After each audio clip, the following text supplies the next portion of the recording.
Hello, everyone. We want to welcome you guys to the WunTv today.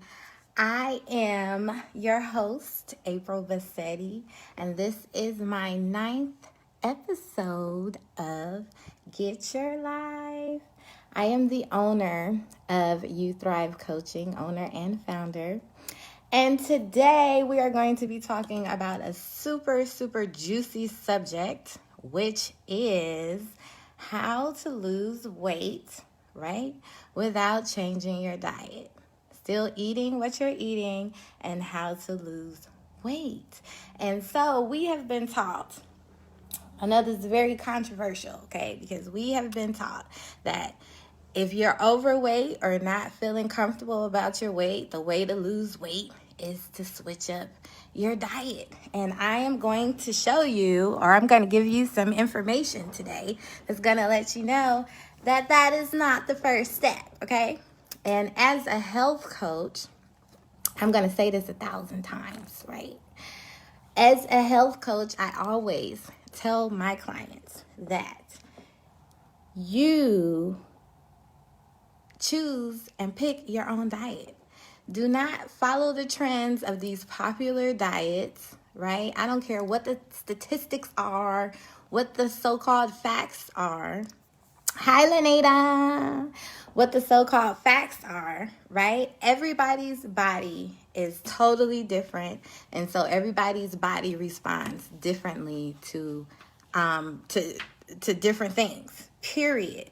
So what works for you might not work for someone else. And where they are on their journey may be totally different from where you are on your journey, right? And I hate the word diet because as soon as people hear it, they immediately start thinking about restrictions, right? Because most of the time, diets come with stuff that you don't like. You know, you think that you got to eat nasty foods that you don't like in order to lose weight. Or you got to do all these crazy exercises that come along with these diets that you really don't want to do. So before you've even started the diet, you've already failed in your brain, right? Because it's all these things hindering your freedom. And you really don't want to do that. Nobody wants to do anything that hinders their freedom, period, right? So today, and I got my notes, my handy dandy notes here, because we're going to keep this short, simple, and sweet so that you guys pick up this information and are able to apply it, okay?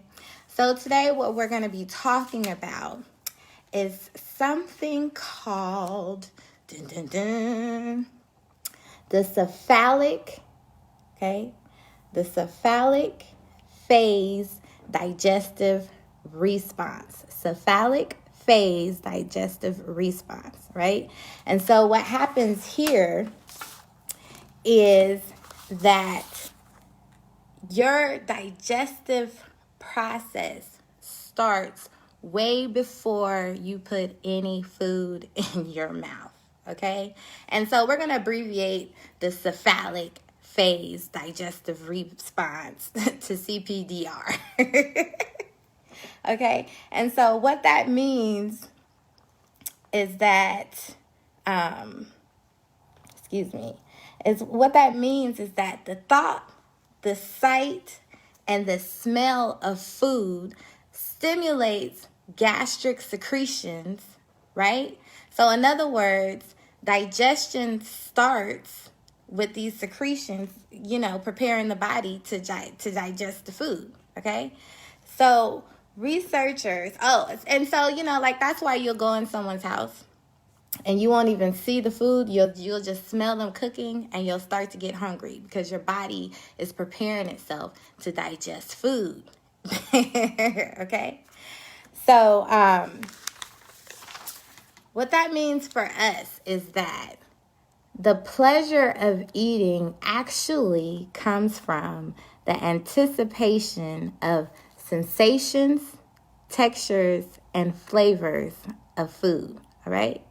So researchers, scientists, doctors, have said that 30 to 40%, okay, this is a high percent, 30 to 40% of digestion starts before the food enters your mouth.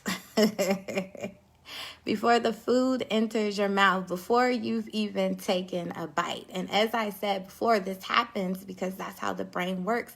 That's how it prepares your digestive juices to digest your freaking food, right? Okay, so your brain must experience pleasure and satisfaction from the thought of eating. So the downside of this is that if you are eating a meal, right? And say like a lot of us nowadays are doing, we start eating, we sit in front of the TV. Or while you're eating, you're on the phone, which means that you are not present for your eating experience. You're not thinking about it. You're not enjoying the sensations of the food. So what happens? Your brain says, dun, dun, dun, that was not a satisfying experience. I want to eat. I want to have a satisfying experience. So you could have just ate the heartiest meal on the planet, but because you were not in the moment, in awareness and enjoying your food, your brain says that wasn't it, so I'm still hungry, right? And we know that one of the major reasons that people are overweight is because they overeat. So this lets us know that it's not so much about what you're eating, but how you're eating, okay? So having said that, we want you to be present while you're eating your meals. People are like, how am I supposed to do that? I mean, I'm eating, aren't I? So how could I not be paying attention to my food? But the deal is you can put your attention on anything, but are you satisfied? Are you enjoying the experience? And that's the point of eating. We're supposed to be having a pleasurable experience, right?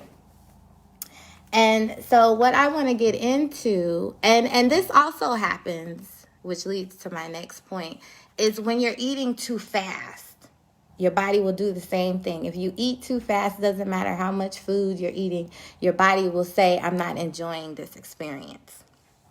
Okay? So what I have come up with, you guys, and what I'm going to share with you guys is also what I use in my practice with my health coaching clients. It's something called the 20-minute meal, because a lot of people that have weight issues, right, are eating too fast and they're overeating.